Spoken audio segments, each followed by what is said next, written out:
Bonsoir à tous, bienvenue dans Mon Désart, comme tous les jeudis, avec un chiffre, 200. Le chiffre est tombé comme un coup près, on peut dire ça comme ça, lors du dernier Codeco. Et comme un coup près, il a fait très mal. La limitation des jauges à 200 places maximum crée une hémorragie dans le monde culturel, et en particulier pour les moyennes et grandes salles. On ne compte plus les annulations et les reports, concerts, théâtres, spectacles en tout genre. C'est tout le pan de la culture vivante, comme on dit, qui est concerné. Et les artistes là-dedans, s'il vous plaît, comment vivent-ils cette situation après déjà tout de même de longs mois de diète obligatoire, de diète forcée? Comment seront-ils dédommagés? Le seront-ils d'ailleurs? Comment tenir encore et encore et garder ce fameux feu sacré, comme on dit, de plus en plus menacé? On va parler de tout ça avec nos invités ce soir. Gaëlle Swann, bonsoir. Bonsoir. On est ravis de vous avoir, Gaëlle. Vous êtes musicienne, batterie, c'est ça? C'est ça, percussion, oui. Et comédienne également. Oui.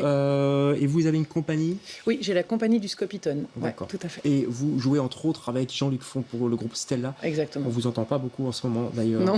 Pareil. En face, mieux vaut en sourire. Oui.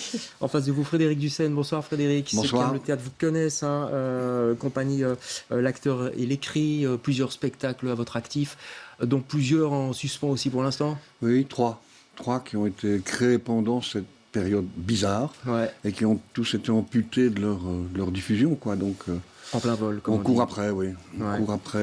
On essaye de les sauver. Ouais. Allez, en face de vous, Boris Engels. Bonsoir, Boris. Bonsoir. Première fois que je vous vois, vous êtes manager. On dit quoi? Project manager, c'est ça? Disons que je gère pas mal de projets. Mon métier principal, c'est manager d'artistes dans l'industrie musicale, mais c'est vrai qu'à côté de ça, j'ai pas mal de projets annexes également. Ouais. Toujours dans le domaine de la scène? Beaucoup dans l'industrie musicale, ouais. effectivement. Et votre, j'allais dire client, on peut dire ça? On dit client, le premier client, c'est Konoba, ça? Voilà, c'est ça. Disons que l'artiste le plus conséquent que je manage, c'est Konoba, mais j'ai également plusieurs artistes en développement et des dizaines d'artistes en coaching régulier chez moi. D'accord. Un artiste en développement, vous êtes encore en développement, Yves Barbieux, bonsoir. J'espère qu'on se développe toute sa vie. Oui, ça c'est bien. Vous êtes philosophe. Je dirais qu'on fait partie des grands artisans, peut-être, ouais. Je ne sais pas, dans le sens où non, on n'est pas encore... on n'est pas aussi connu que... aussi connu que ce que les gens imaginent. Ouais, on a jamais fini. Les déménageurs, chansons pour enfants, les plus grands, adolescents et les grands évidemment, puisqu'on est tous des enfants, Urban Prad, etc. Et beaucoup aussi de spectacles bloqués, malheureusement. Allez, avant de broyer du noir, parce qu'on va un petit peu broyer du noir ce soir, on va commencer par se détendre, Gaëlle, vous êtes d'accord? Oui. Avec cette foutue Toyota qui n'arrive pas à démarrer. Ah ouais, démarre la Toyota, ça... Natacha. Oui, ouais. Allez, on y va. Regardez.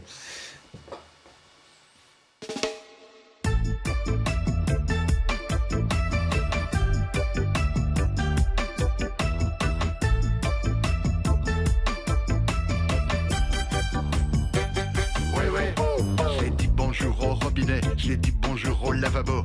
Hello, hello, hello froide, hello chaude. Qui ne dit rien, qui ne dit mot consent. Mais il y a des mots consents, comme aioli et parmesan. La moitié des Beatles roulait dans Audi, et l'autre moitié roulait dans l'Ada. Et hop l'Audi, et hop l'Ada. Lucie in de siège en Sky, ça vient de là. Démarre la Toyota, Natacha.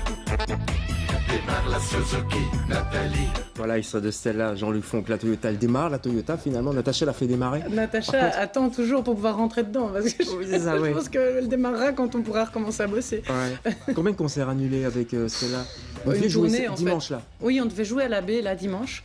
Et en fait, globalement, je peux vous dire qu'il y a une tournée qui est annulée, parce que il y a les dates qui ont été annulées ou reportées, et puis il y a celles qu'on n'a même pas su vendre, parce que quand on a eu de nouveau la possibilité de jouer, on est trop cher, dans le sens où les budgets étaient super limités, c'était des trucs avec des concerts en jardin pour qu'on puisse jouer, et ça c'était là, on est un peu trop grand pour ça, donc en fait c'est une tournée entière qui a été annulée, soyons clairs.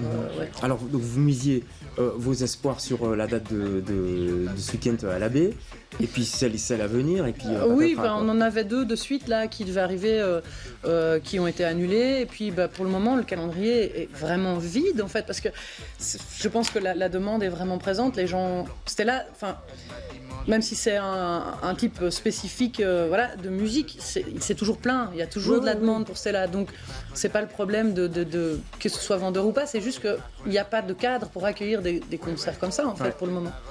Ça, c'est un casse-tête quand on est manager, non? Essayer de trouver le bon cadre. Et une fois qu'on l'a trouvé, il faut le bon moment, évidemment. Voilà, tout à fait. Je pense qu'on a tous été très surpris en fait de cette nouvelle vague. On espérait que la fin d'année se passe bien. Donc on s'est tous projetés en fait dans des nouveaux plans, dans des belles dates comme la baie. Ah bah au fin de l'été, début septembre, ça allait, on avait le moral. Hein. Voilà, on y croyait, oui. Tout à fait. Et finalement, voilà, il y a des AB qui sont annulés. Moi, j'ai une AB avec Konoba qui arrive en avril. Et en fait, AB, c'est ancienne Belgique, je traduis. Oui, c'est ça, pardon. Jargon. C'est pas l'église. Tout à fait. Mais du coup, il y a des vraies questions. C'est-à-dire, on espère que du coup, en avril, ça ira mieux. On est quasiment certain que ça ira mieux. Maintenant, c'est vrai, c'est maintenant en fait qu'on doit mettre l'argent pour faire la promotion de cette date-là. Ouais. Mais c'est un petit peu ça le problème actuellement. En fait, c'est qu'on a du mal à se projeter sur le moyen et le long terme. Donc, on prévoit les tournées, les concerts doivent s'organiser bien à l'avance, mais on n'est pas certain que les concerts auront lieu. C'est ça qui est vraiment compliqué. Ouais, donc ça veut dire qu'en tant que manager, en tant que producteur, vous devez miser, quoi. Et c'est un risque, Yves Barbier, aussi pour vos tournées. Oui, c'est un risque énorme. Et puis ce qu'il y a, c'est qu'on adapte. Donc moi, je produis aussi avec les déménageurs, c'est-à-dire qu'en général, on vend nos dates. On a un concert, c'est les centres culturels qui nous invitent et qui payent le groupe et le projet. Ouais. Mais de plus en plus souvent, on a un nouveau spectacle et on produit toute une série de dates nous-mêmes, parce que d'une part, ça permet... Hors centre culturel, alors. Hors centre culturel, on loue des lieux, parce que d'une part, ça nous permet de jouer rapidement et de manière groupée et de retrouver le public comme ça. Et puis, si ça se passe bien, c'est une manière de rembourser relativement rapidement tous les frais de production qui ont eu lieu et de ne pas devoir attendre 1 an et demi, 2 ans avant de rembourser la production. Ouais. Parce qu'il faut payer tout le monde. Même chose quand on a une compagnie de théâtre comme la vôtre. Il y a beaucoup de gens quand même dans tout ça, non? Oui. Et puis moi, je rejoins fort ce que tu viens de dire. La difficulté de se projeter, c'est-à-dire la capacité à organiser les choses. Effectivement, les dates tombent, les annulations arrivent. Mais il faut aussi fournir la possibilité de nouveaux projets, essayer de regarder devant. Et tout est incertain. On va parler du moral, du fameux feu sacré, comment l'entretenir. Pour être très concret, quand on ne travaille pas, quand on est par exemple comme vous, musicienne, qui ne travaille pas, je ne sais pas si vous avez un statut ou pas Moi, je bénéficie du statut d'artiste, de l'intermittence, je ne sais pas comment on doit l'appeler, mais oui, néanmoins... Mais les aides Corona, par exemple c'était très compliqué parce que soit c'était pour les indépendants, soit c'était des chômages, comment ils avaient appelé ça, je ne sais plus, il y avait les chômages techniques, quoi. Il y avait des compensations pour les chômages techniques, etc. Mais quand tu avais ton statut, que tu avais juste une date reportée, par exemple, prenons juste l'exemple d'un report. Cette date-là, l'argent que tu comptais obtenir à la fin de ton mois, il est reporté. Donc pourquoi est-ce qu'on donnerait une compensation à cette date-là? Et moi, j'ai eu énormément de cas comme ça, et je suis loin d'être la seule. Heureusement, je ne pouvais pas trop me plaindre parce que j'avais un statut, et à la fois, j'avais de l'argent qui est en suspens, comme ça, qui attend, qui viendra. On ne sait pas quand, et puis il faut chaque fois renouveler, parce que... Par exemple, dans le cadre de mon spectacle avec Ladies Drum, je suis aussi productrice et je suis responsable d'équipe, donc je dois remotiver tout le monde, redonner confiance à l'équipe, parce qu'en fait, la majorité, ils ont envie de dire « Ouais, mais tu sais quoi, en fait, passons à autre chose. » On va laisser tomber, quoi. Ouais. Et en fait, bon, bref, voilà. Et donc, pour la survivance, ok, on avait le statut, mais c'était pas... J'imagine que dans vos équipes, tout le monde n'a pas le statut. Je ne sais pas comment ça se passe chez vous. Il y a notamment quelque chose de tragique, c'est tous les jeunes acteurs qui sont sortis des écoles depuis le début de cette pandémie sont dans l'impossibilité. Déjà, en temps normal, c'est difficile d'acquérir ce statut, mais alors, dans cette situation-là, c'est carrément impossible. Parce qu'ils ne savent pas bosser, de toute façon. Ils leur font des dates, donc ils ne savent pas travailler. Et au-delà de ça, c'est comme si un piège refermé sur eux, quoi. Oui, c'est ça. Et même les boulots alimentaires... ils sont souvent dans l'ORECA, et donc ça a été longtemps bloqué, puis ça reste immobilisé à certains endroits, ça reste compliqué, donc pour la génération qui arrive, c'est un coup sur la tête, c'est certain. Et j'ai envie de le dire parce que c'est pas une question économique, mais c'est une question psychologique, mais pour les étudiants des écoles d'art, c'est extraordinairement violent. Comment ça se passe le moral? Vous êtes professeur à Liège, mais à Mons, pardon. Mais voilà, il y a les autres conservatoires, il y a l'INSAS, il y en a plein, l'IAD, etc. Et vous entendez un petit peu des choses qui se passent Tout le monde essaie de se débrouiller comme il peut. On s'est rendu compte très vite que on pouvait difficilement compenser de manière virtuelle du présentiel, avec des cours de théâtre, en tout cas. C'est compliqué. C'est pratiquement infaisable. Et donc, on a eu de longues périodes d'interruption, des étudiants qui faisaient des bugs psychologiques, très clairement, plusieurs. Donc oui, c'est des situations. Il y a des psychologues, il y a des soutiens psychologiques dans ces Oui, écoles? bon, on essaye, mais oui, il y a aussi des encadrements officiels, mais oui, déjà que ce sont des professions où se projeter est un travail. Ouais. Quand on est au tout début, qu'on est en train de se former et que les formations sont trouées, parce qu'on a tous la sensation de ne pas leur donner ce qu'on voudrait leur donner. On a l'impression qu'ils ne reçoivent pas l'enseignement qu'ils devraient recevoir. Ouais. Alors, il y a 20 ans, vous étiez beaucoup plus jeune. Il y a 20 ans plus jeune. Je crois. Hein. Ça, c'est le premier album des Premier album des Déménageurs, Et oui. vous comptiez cette année fêter justement les 20 ans. On va regarder un petit peu la bande-annonce de cette fête qui est un petit peu gâchée quand même. Ici ça sent pas bon comme c'est pas moi, c'est que c'est lui qui sent comme ça. Comme c'est pas moi qui sent comme ça, c'est que c'est lui, c'est le putois.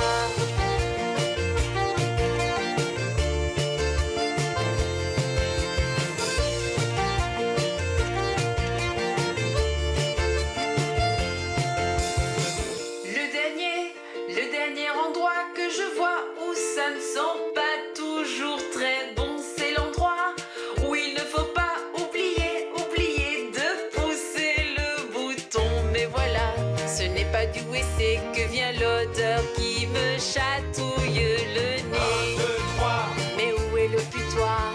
4, 5, 6. C'est pas moi qui sens comme ça. Alors là, on pousse un petit peu la cruauté en laissant passer les dates. C'est dur quand même. Non, Oui, sans c'est rire, dur et on ouais. est dans une situation inextricable parce que, je disais tout à l'heure, en rigolant, on est un petit groupe dans le sens où on est une petite structure. Donc on n'a pas...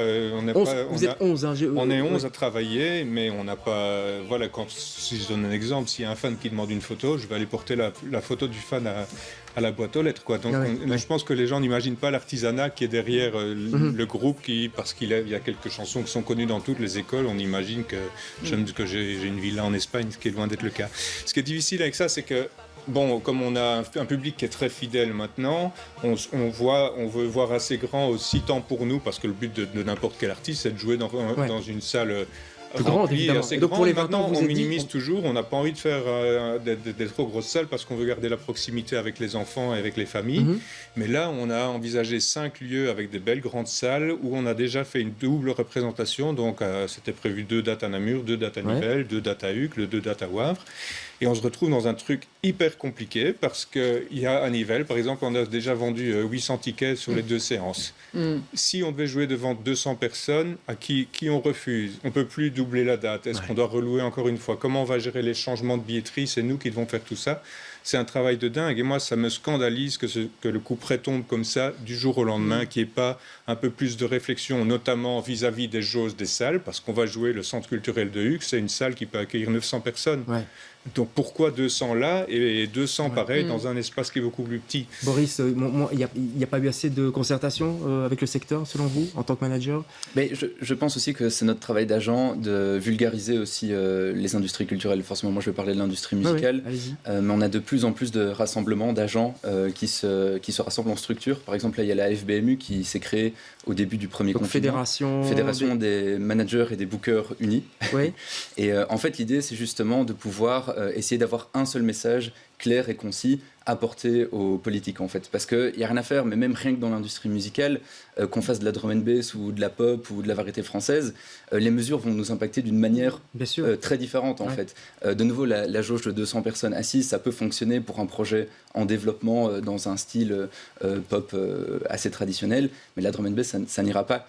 Donc c'est important, en fait, de pouvoir vulgariser cette industrie qui est très complexe pour que les politiques, ensuite, puissent prendre des mesures adaptées au cas par cas.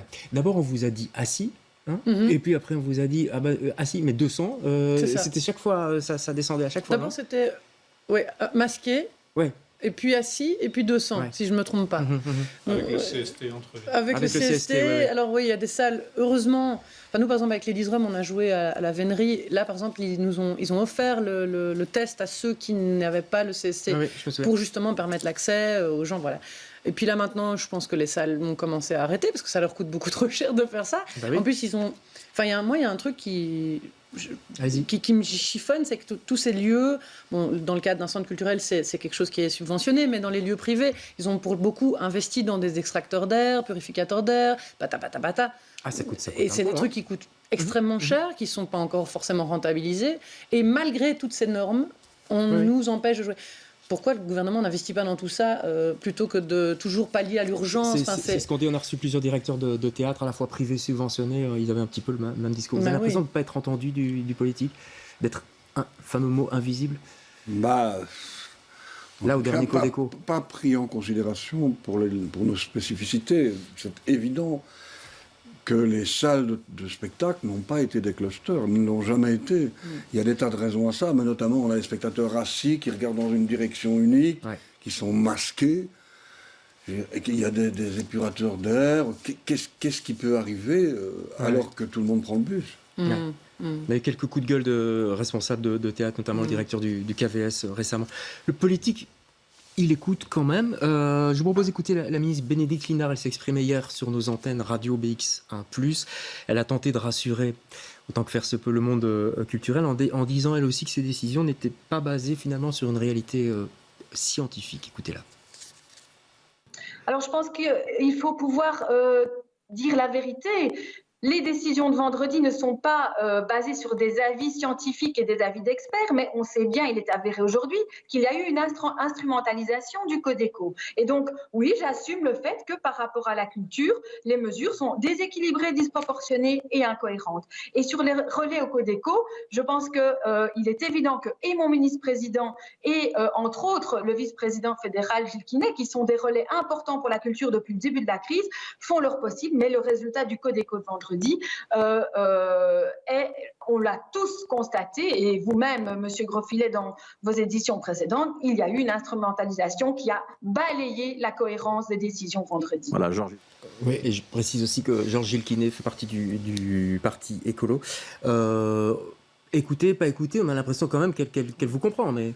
Non, mais je n'ai pas l'impression que la ministre de la Culture ne nous écoute pas. Je m'interroge sur le poids qu'elle a dans ce genre de négociation.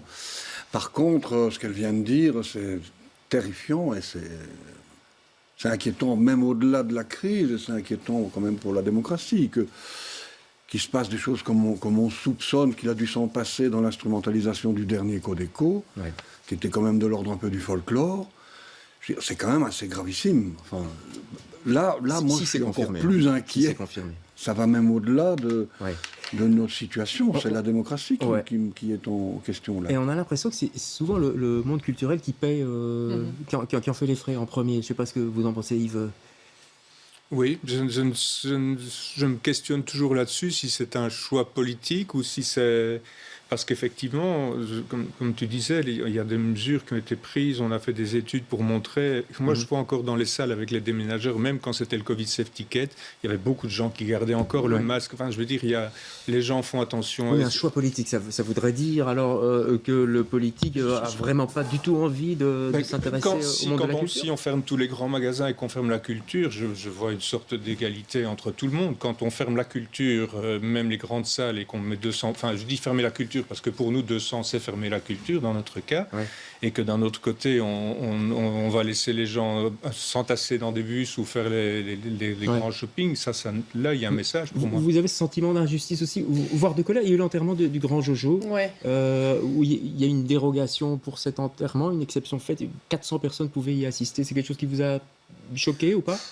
Enfin, on moi, va pas spécialement viser. Me choque, moi, personnellement, tellement je suis désabusée, mais enfin, moi, ce que je trouve assez dingue, et je crois que nous aussi, on doit se remettre en question un tout petit peu par rapport à la situation qu'on vit. C'est-à-dire que je pense que, prenez l'exemple sur le secteur le secteur commercial, enfin tout ce qui est le milieu des magasins, etc. Je pense que vraiment, si on les ferme de manière radicale et de façon comme ça soudaine et sans les consulter, je pense que vraiment ils cassent tout. Enfin, ou j'en sais rien, mais enfin, je crois qu'il y aurait une réaction probablement véritablement dynamique, puisqu'on touche au cœur du problème, à l'économie. Ça veut dire nous, que quand on manifeste, on fait les statuts, ouais. Donc forcément, on n'a pas énormément d'impact. Vous êtes trop mou. Je suis pas sûre. Les infirmières sont descendues dans la rue la semaine dernière. Bah voilà, quand le corps médical descend dans la rue, on les entend, ils sont là en bloc. Je pense qu'on continue à être créatif, parce que c'est la nature même de ce qu'on est, c'est d'être créatif. Alors, je pense qu'à un moment donné, mais je dis ça, et voilà, je n'ai pas la solution, mais je crois qu'il faut, à un moment donné, se faire entendre autrement qu'en faisant les still standing et tous ces trucs-là. Mais en continuant à faire ça. Quoi, Gaël ? Dire non ? Est-ce qu'on peut dire non, Frédéric Dussène, quand on est responsable d'une compagnie Mais d'abord, on dépend de beaucoup de choses, oui, ça c'est sûr. Compliqué. Mais moi, je crois que pourquoi vous descendez pas dans la rue, par exemple? Pourquoi on vous voit pas plus On l'a fait, ouais. il est arrivé de le faire. Oui. Mais Moi, j'ai l'impression, pardon, si je peux me permettre, mais qu'il y a une sorte de sidération cette fois-ci, qui est une fois de plus, parce que j'entendais beaucoup de gens, mais non, après tout ce qui a été mesuré, après on sait qu'il n'y a pas de cluster, ceci, cela. On n'y croyait pas. Et puis là, ça tombe comme ça et sans grandes explications. Et donc là, c'est il faut profondément passer la incohérent. sidération, à mon avis, oui. C'est profondément incohérent. Ouais. Boris, vous sentez beaucoup de colère aussi, vous, du côté des artistes Oui, disons, après, moi, j'ai tendance à être plus mesuré, dans le sens où je pense qu'il y a des réalités qui viennent du virus en lui-même et de l'aspect scientifique de la crise, où il y a des mesures qui me paraissent cohérentes. Il fallait prendre des mesures. Je pense qu'il fallait prendre, oui, tout à fait. Après, voilà, je ne suis pas expert, ni scientifique, ni quoi que ce soit, mais je pense que, voilà, à ce moment-là, sur l'aspect scientifique, c'était important de prendre des mesures. Ensuite, il y a l'aspect politique, où, de nouveau, pas expert non plus, mais je crois qu'ils jonglent avec des choses qui sont vraiment très complexes. Ils marchent sur des œufs par rapport à plein de sujets, et ils doivent prendre des décisions parfois un peu arbitraires pour essayer de faire le moins pire. Et c'est là, de nouveau, je reviens sur ce que je disais tantôt, je pense qu'il y a vraiment une vulgarisation de l'industrie qui doit être faite pour qu'ils puissent faire des décisions plus appropriées. On ne connaît pas assez la réalité du monde des artistes, selon vous? C'est ça, c'est une méconnaissance peut-être de vos réalités, de vos problèmes au quotidien? En fait, je pense vraiment que les industries, déjà, c'est des industries différentes où on ne communique pas tant que ça. Déjà, en off, avant le démarche de l'émission, j'ai appris plein de choses sur l'industrie de la comédie et tout ça. Il n'y a pas un bloc culturel, quoi, c'est ça que vous voulez dire? Pas vraiment. Et même dans les industries elles-mêmes, il y a des séparations. Je ne vais même pas parler du mur culturel entre la Flandre et la Wallonie, où réellement, les Wallons ne passent pas en Flandre, les Flamands ne passent pas en Wallonie. Mais même en Fédération Wallonie-Bruxelles, qu'on fasse du classique, de l'électro ou de la pop, je ne connais pas spécialement les agents qui travaillent le classique pour mettre un artiste aux Beaux-Arts. Frédéric Dussègne, il y a des niches comme ça? C'est ça qui complique un petit peu le... Oui, ça peut jouer un rôle, mais je crois surtout que... Enfin, je suis désolé, mais dans ce cas-ci, moi, je trouve ça grotesque. C'est-à-dire? J'ai envie de dire que quand j'ai vu la tête du ministre de la Santé fédéral au résultat du Codeco, je me suis quand même rendu compte qu'on était en face du grotesque, quoi. Il y a quand même, à un moment donné, une manière de gérer ça qui commence à devenir insupportable. Et donc, pour moi, ça dépasse même notre secteur. Ça commence à devenir un peu insupportable. Je suis d'accord avec toi, il y a des mesures à prendre. Mais qu'est-ce qu'on peut faire alors, Frédéric? Celle-là, est-ce que c'était celle-là? Oui. Qu'est-ce qu'on peut faire alors?